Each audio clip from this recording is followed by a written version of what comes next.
Hey, welcome back to Get Down to Business, the show all about small business jobs and entrepreneurship. Get on my website, shalomklein.com, and be sure to check out our sponsors of the program, the amazing Chicago Signature Limo.com for all of your transportation needs.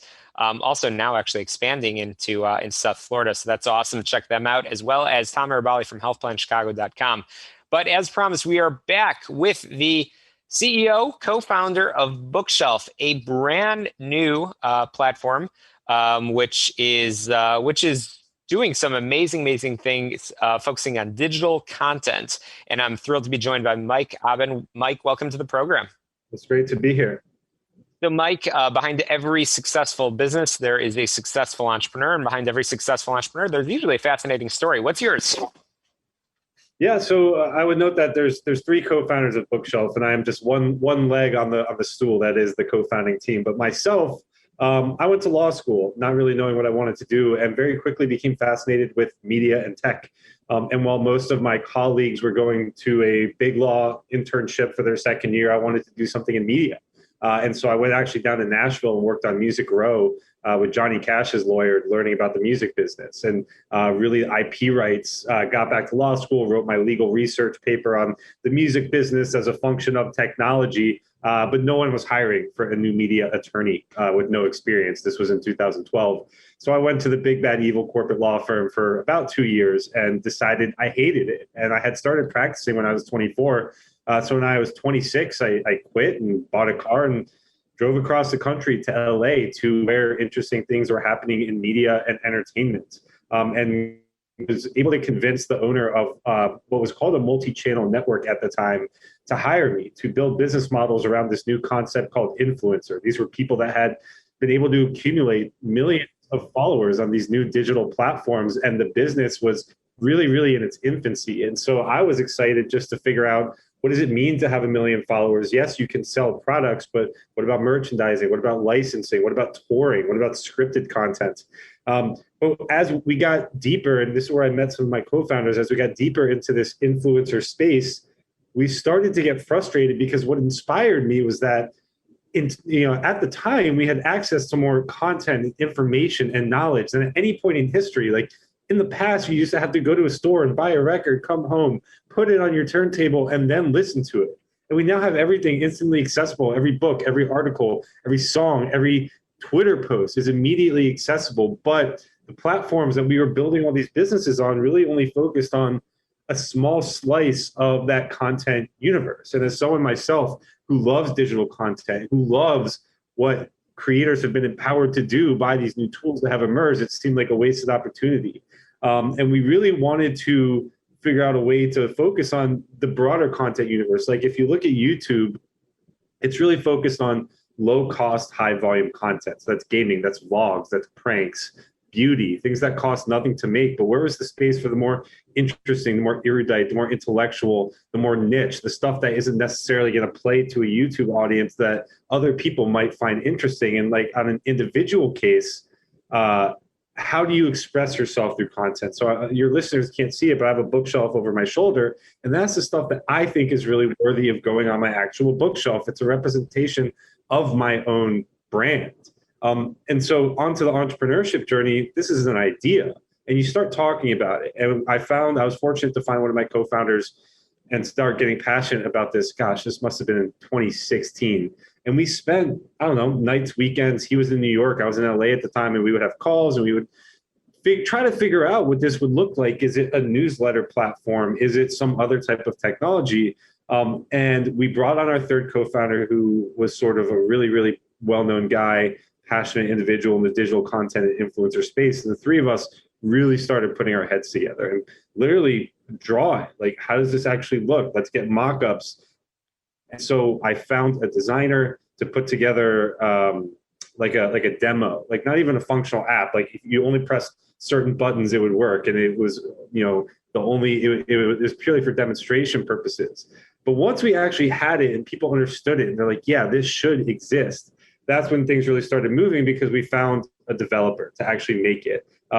Truth be told, this was an 18-year-old who had come out with some really incredible apps that was just getting started in his journey as a professional. And he built an incredible system, completely custom back end, completely custom front end, to help us visualize this journey. And if you know anything about entrepreneurship, it starts and that's basically the bottom of the mountain. Then you start climbing. And so you start iterating and you start refining your product to make sure that it's really going to fit the purpose that you intended to.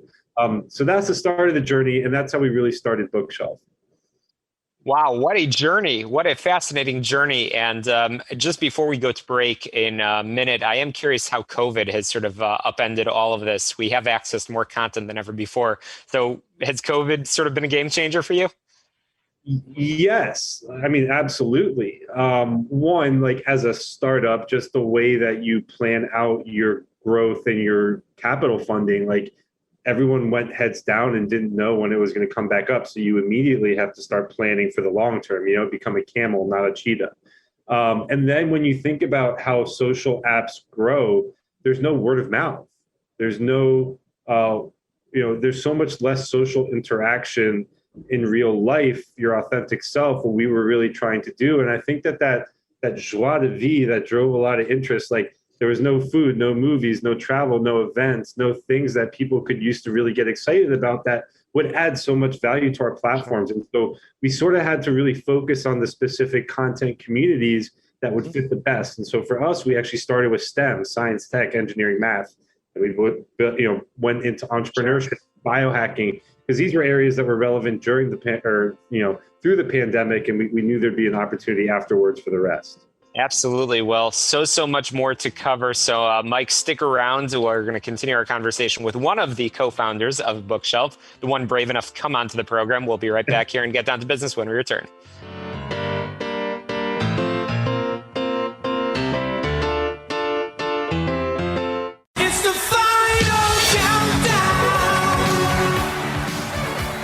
Welcome back to Get Down to Business, and continuing my conversation with Mike Abend, who is the CEO and co-founder of Bookshelf, a rising content platform built on curation.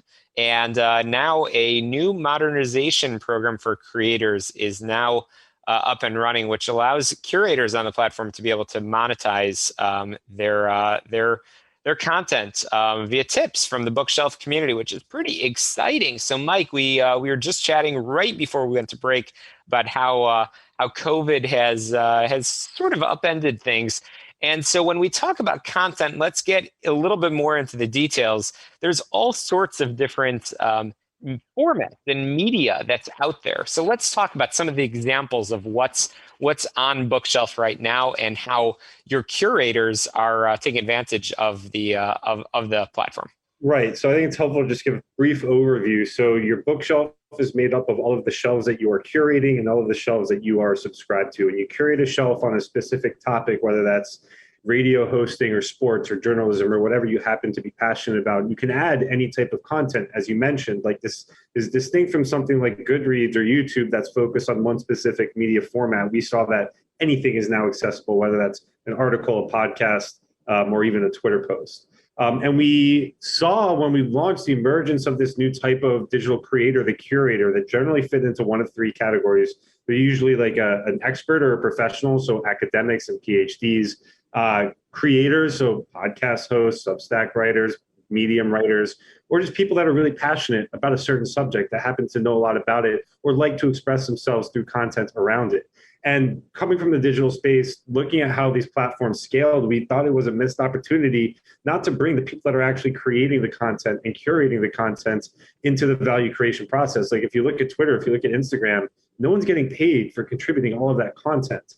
And given that we're a little bit of a higher level and we want people to take time and effort and really build out something special, we wanted to build a bridge so that their audience could start compensating them. And this is distinct from subscription, which is, I'm going to pay you in the future for future value. This is, I like what you're doing. I want to support it. Here's $1, here's $2, here's $100. And the other aspect that we saw that was really interesting was that some curators had asked for all of their tips to go towards nonprofits. And as more have publicized this, it's almost like a social signaling exercise.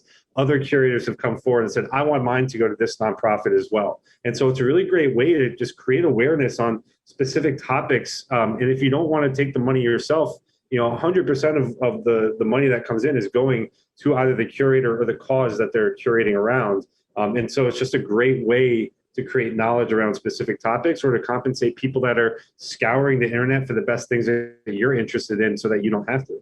A true win-win, absolutely. So, Mike, we are quickly running out of time, and I want to make sure our listeners know where they can learn more, whether they're whatever side of the fence that they're on, learn more about Bookshelf, which is no doubt going to continue to make a massive, massive impact, because I think that our world is going to continue to move in this direction. Not to diminish the more traditional brick and mortar content libraries. But Bookshelf is so important, and that I know that you have that bookshelf over your shoulder right now. So I know you're proud of that. Mike, how can people get a hold of you and learn more about the platform? Sure. So that's Bookshelf, BOOKSHLF.com. So Bookshelf without the E, also in the App Store, Bookshelf. You can, I'm actually going to give my email address as someone who loves to interact with our audience, mike@bookshelf.com. Feel free to reach out if you have any questions, comments, and check out the platform and just start exploring. Like, you will literally fall down rabbit holes and find shelves about topics that you never knew people were interested in, but that are just fascinating. And it goes from the niche to the broad to things you know something about to things you had never even thought existed. So it's a really exciting experience, and I hope that every one of your listeners gets a chance to check it out. Well, I'm excited to spend some time on the platform as well. So, Mike, Abend, thank you so much for joining us. And what a fantastic show. What a fantastic lineup. We've learned all about impact, talked with some great organizations, and I am excited to learn more. All of our guests will be linked to from my website, shalomklein.com, which is also where you can download the show. Success. Let's get down to business. We'll talk to you next Sunday at 6 p.m. right here on AM 560, The Answer.